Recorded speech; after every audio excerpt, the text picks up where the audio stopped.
We really don't need any more than Phoebe's talk. That was incredible. And I appreciate she's left me. Is this the tip for the evening? What a tremendous privilege to be here. As Phoebe said, my family has a rather different drink. And I confess that the first time I came to Gainesville, I'd never heard of Gatorade, although one of my good friends at Oxford was one of your former quarterbacks for the Gators. But it was a privilege to meet your husband, Mary, and the next time I understood what Gatorade was. So it's a tremendous privilege for me to be here. Here we are in this museum, which is the fruit of the creative genius of Dr. Cade and the generosity of the family. And I'm deeply aware tonight that as a visitor to this country and a long-time admirer of this country, I am equally a beneficiary of this extraordinary republic. As many of you know, America has often been described as the first new nation, for the reason that it's a nation by intention and by ideas, and was invented at a certain stage in history. Historians would actually say today that it's the second new nation, because the Jewish people were founded as the first new nation, very simply, as we see in the book of Exodus, and their story is actually a very key part to the founding of this country. But more of that later. Let me begin with two incidents from the early days of the Republic. In 1843, when the last of the veterans of the Revolutionary War were very old, a Harvard researcher was going around meeting as many as he could. And he met Captain Levi Preston, a 91-year-old veteran of Lexington and Concord. The old gentleman was very stooped, raised himself up to his full height. And the questioner said, "Well, why did you go out to fight?" And he was so startled at any question so obvious, he didn't answer. And the student said, "Well, were you oppressed?" "No," he growled, "we weren't oppressed." "What about the Stamp Act?" he said. "Never paid a penny of it." "What about the tea tax?" "Never drank a drop of tea," he said. "The boys threw the stuff in the harbor before we got there." "Well, surely you'd read books like Burke and Locke and Sidney and Harrington." "Never heard of most of them," he said. "We only had two books, the Bible, or three rather, Isaac Watts' Hymnal, and a Farmer's Almanac." Anyway, the discussion and the interview was going on rather fruitlessly, and eventually the young man asked the question again, "Why did you go out to fight?" And the old boy gave this immortal answer: "We had always been free, and we intended to be free always." And the redcoats didn't mean that we should. Now, he put in a graphically simple way what is the heart of the daring of the American Republic. The idea not just of a free society, but a free society that could stay free forever. Never been done in history. How did they try to do it? The other instance, the famous time when, after a hard day's work in the office at Albany, a young lawyer got into his father-in-law's sloop and sailed down the Hudson. Instead of relaxing after the day, he wrote furiously. And many, many hours later, when the boat reached Manhattan, the printer's agent met him, and what he'd written was rushed off, and the next morning came out as what we know as the first Federalist paper, Alexander Hamilton, written in a very sober prose, not in rap or hip-hop. But think what they were doing. Niccolo Machiavelli had said, "It is impossible to order a perpetual republic. Freedom never lasts. Among other things, freedom is the greatest enemy of freedom and always undermines itself. And yet they tried to create a free republic that could stay free. As Alexander Hamilton wrote in that first Federalist, the question before us is whether societies of men are capable or not of establishing good governments from reflection and choice. Thinking about it, figuring it out creatively and inventively, and creating a free republic. Thomas Jefferson wasn't there. He was in Paris, so he would have been asked to contribute too. But he said those papers were the best commentary on the principles of government ever written. They were, of course, in favor of the Constitution itself. Our British Prime Minister, William Gladstone, he said, "The US Constitution is the most wonderful work ever struck off at a given time by the brain and purpose of man." More recently, Paul Johnson, a historian today, says the creation of the United States is the greatest of human adventures, a human achievement without any parallel. Reflection and choice. Everyone knew the perpetual motion machine didn't work. Always the second law of thermodynamics undermined it and they ran down. And yet your framers dared to believe that, well, Machiavelli and many others said it was impossible to create a free society that could stay free. They believed they'd figure out a system. And you see the Federalist Papers, all the genius of the checks and balances and the inventiveness, they believed they could do it. Jewish rabbis often say, the creation of the universe is described in 34 verses. For the master of the universe, it was nothing. But the creation of a society that reflected freedom and justice takes in the Torah 59 chapters. Because we're not just dealing with inanimate nature, we're dealing with human nature and all that that means for the difficulties of creating a free society that is just and does real service to human dignity. Now, of course, there are many things about what the framers did that are relatively obvious to see and to describe. And let me just mention them rather quickly. For them, it was clear that there were three tasks in establishing a free society. Winning freedom, that's the revolution. But of course, many societies have done that. The French did it, the Russians did it, the Chinese did it. Many countries have thrown off an ancien regime and replaced it with another one. Winning freedom isn't that original. The second part, though, was ordering freedom. And that's much different and much harder. And the French didn't do it. The Russians and the Chinese didn't do it, and their revolutions spiraled down to demonic disorder, worse than the regimes they replaced. Ordering freedom is a much greater challenge. Moral, political, constitutional, and that, of course, is not the revolution, but the US Constitution.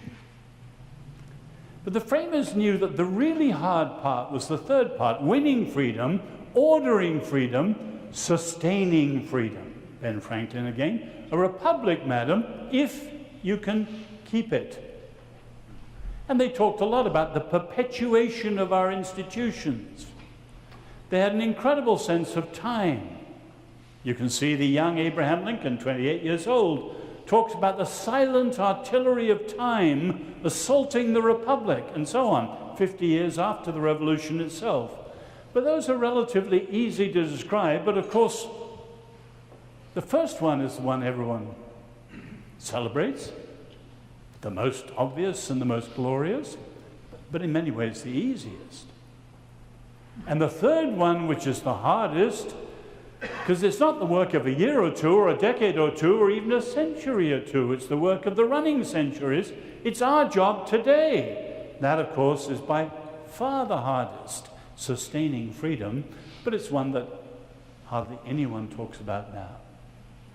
In my 30-odd years in Washington, D.C., I've only heard one person and one book address that topic of sustaining and preserving freedom, which, of course, is the challenge of this generation. The second thing that's relatively obvious is the framers' understanding of the challenges to freedom, the menaces freedom faced. And what's striking about your framers is they were not just revolutionary, they were rooted.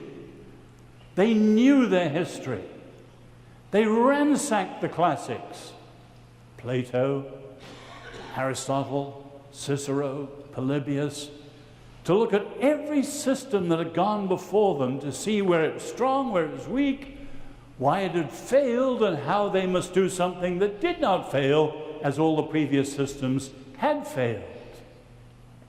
And they knew well that there were three broad classical menaces. The first, the challenge of external forces. They didn't take that terribly seriously, or it's a big one in the classics. A nation can suddenly find itself with people better armed, better trained, greater whatever, and they're in trouble. That wasn't a concern for the framers, because the nearest real threats were 3,000 miles away, and you have the world's two greatest oceans as your natural buffers. But of course today, that is a challenge. And we see what's called today the Thucydides Trap, where you have a ruling power challenged by a rising power. In Thucydides' time, that was Sparta and Athens, and today, of course, it's America challenged by the restored power of China. But that wasn't the framers' concern. The second challenge did come much closer. What the classical writers called the corruption of customs. Worth thinking about, because Polybius argues, among others, that what defines a nation is its constitution. You read that single sentence, Americans just, well, haven't we got the best? So what more do we need? But Polybius goes on, and he says the best constitution in the world rests on a bedding of customs, traditions, moral standards, ideals, beliefs. And if there's a corruption and erosion of those customs, the best constitution in the world will not hold things together. And the greatest challenges to such a constitution will always be in times of power and prosperity. But for the classical writers, the third challenge was the hardest, which in one word was time. Time. Time passes. Passing of time, the presence of sin, nothing stays the same. We all know the poem of Shelley on Ozymandias, which is his poem about Ramesses II, the greatest of all the Egyptian pharaohs. And you can see the Egyptian and others try to overcome time through monumentalism. And of course we have their pyramids, and they've long gone, and the civilization they founded is long gone, and all we have left is the pile of stones. And the framers tried to build something that wasn't built on monumentalism, but ideas, such as human dignity and human freedom and justice and so on. But the question is, how's that doing against the challenges of time? Many of you will have read at college Edward Gibbon, The Decline and Fall of the Roman Empire. His book was published, the last volume, the same year as the US Constitution, 1787. And in his last chapter, Gibbon says, why did Rome fall? He says, I had the idea for the book when I was in Rome and saw grass growing and cattle grazing where the senators and the emperors deliberated. Time. Capitol Hill, named after Rome. The Senate, named after the Roman senators. But what's amazing, if you stand in Rome, you can see 1,500 years of civilization just in the monuments. And you're only too aware of the passing of time. But there's barely a word in the monuments of Washington that gives you any sense of the passing of time and the challenge that it represents. Those things are relatively easy to say. The framers were deeply aware of what they were doing in those sorts of ways. But today, in my experience, both reading and listening to many people, especially in Washington and many universities, there is a key element to what they did that's very often overlooked. Ask most Americans where, say, freedom come from. They talk about democracy coming from Athens. Not so. The framers were very wary of democracy. Actually, the American Republic comes not from Athens, but from Mount Sinai. And it was what they understood of the Hebrew experiment in freedom and justice that actually shaped so much of the American experiment. Many of the centuries of the Christian church had actually been shaped on Roman structures. Roman structures are hierarchical. But the Reformation rediscovered the Bible and the printing press, as we saw outside, and they rediscovered the Bible and the Old Testament, including the political template of the Exodus and the Torah.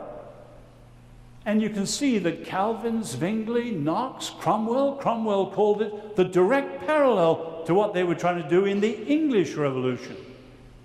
But of course, the English Revolution failed.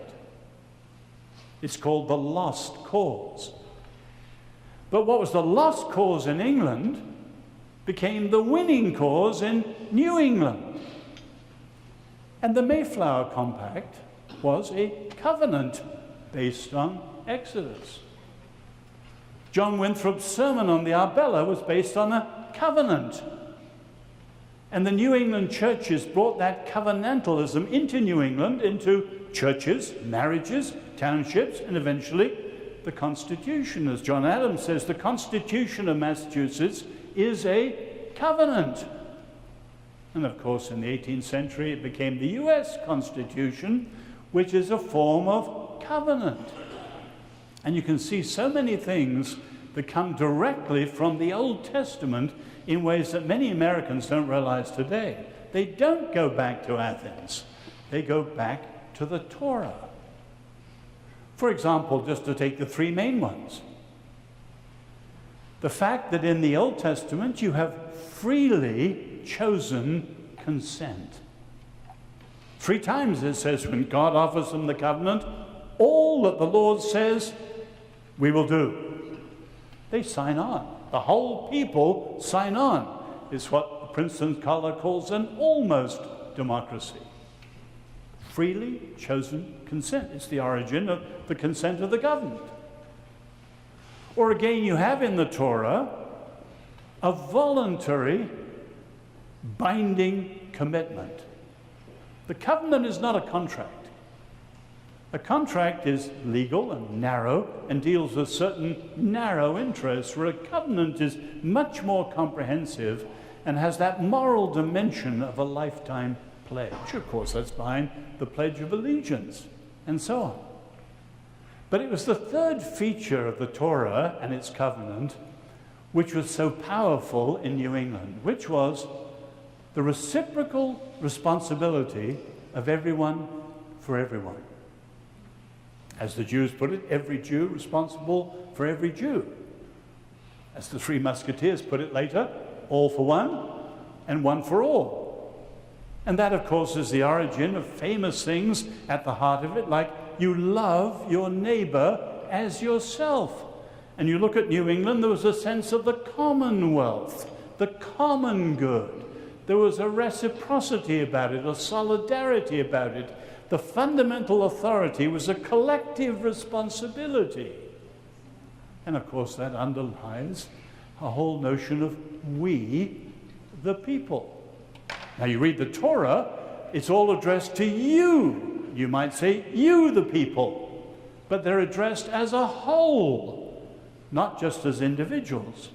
And you can see how so much of that coming from Mount Sinai was for the early Americans the direct inspiration of what became nationalized somewhat, secularized somewhat, and eventually the US Constitution. Now, of course, that raises the question, if that's where things were, where are we today? The great experiment. Freedom, scientific experiments are open-ended. Freedom can always go one way or another way. The heart of freedom is it can go towards good or it can go towards ill, and so on. And we also have to ask, where is it now?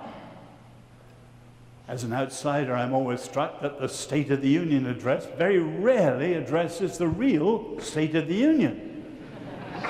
But in many ways today, you need to raise the question, what is the state of the great American experiment in freedom? It's no secret that America today is as divided now as at any time since just before the Civil War. But the question is why? Some people say just another episode in the ongoing 50 years of culture warring. Some people say, well, it's just another example of the coastals, California and New York, over against the heartlanders, the flyover territory in the Midwest, and so on. More recently, people are saying, well, it's an example of the nationalists and the populists, and we have examples in other countries, Europe and so on, against George Soros-type globalists. And I think there's some element of truth in all of those. But I would be one of those who would say that if you look at the divisions today, the deepest division of all is between those who understand the Republic, and above all freedom, in the light of 1776 and the American Revolution, and those who understand the Republic and freedom in the light, and often they're hardly aware of it, of ideas that are actually rooted in the French Enlightenment and the French Revolution. And if you're looking today, currently it's the rage for socialism. But since the 60s, political correctness, identity politics, tribal politics, social constructionism, the sexual revolution, these things don't go back to 1776 in its roots. In each case, they go back to 1789 and extremely different roots. And of course, they will come out differently because their views of the Republic, their views of freedom are decisively different. Now, of course, the way you build a nation will also be decisive in the way a nation breaks down if it does. And you can see even in the scriptures themselves, let alone in history, examples of how covenantal constitutional republics decline. You can see it's not long in scripture from the covenant and all that that meant for human dignity and freedom to the famous verse at the end of the Judges, there was no king in Israel and people did what was right in their own eyes. And we know what followed from that. They're soon clamoring for a king, and they're warned that the central authority will lead towards power, corruption, and oppression.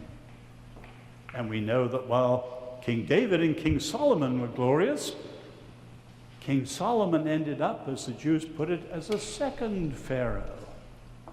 And you had Israel almost as a second Egypt, with half the country virtually servants to build his palaces and his temple. In other words, as Thomas Hobbes put it like this, there is a natural impulse when covenantalism falls apart.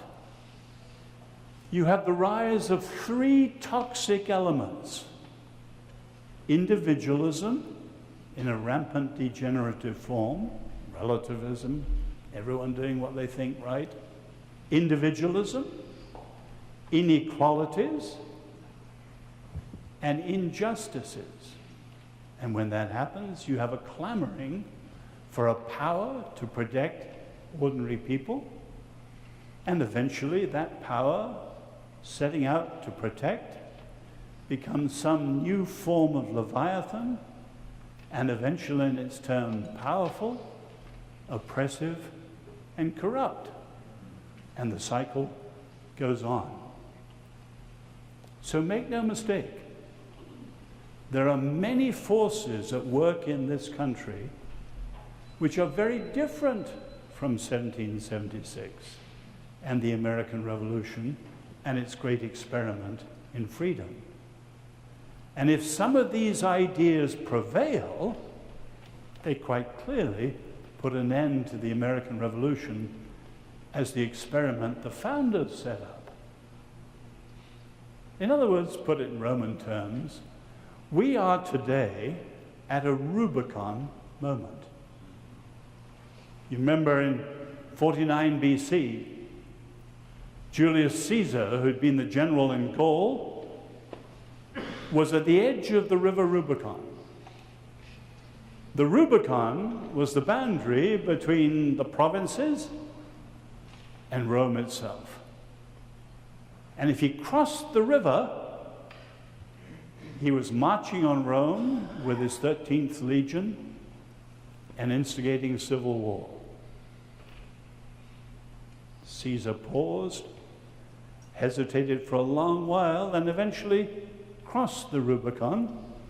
And as we know, that was the death of the Republic, of Cicero and others, and the beginning of the civil war that led to imperial Rome. History never repeats like that. But you can see, if you look at the ideas that are now in America, either there needs to be a restoration of the American experiment as the founders set up, with the blind spots and the evils and the contradictions and the hypocrisies addressed, supremely slavery, or there will be a repealing and a replacing of the American Revolution. So I suggest to you soberly, as an admirer of this country and a profound admirer of your founding fathers, you are in a generation that truly is at a Rubicon moment for the future of freedom.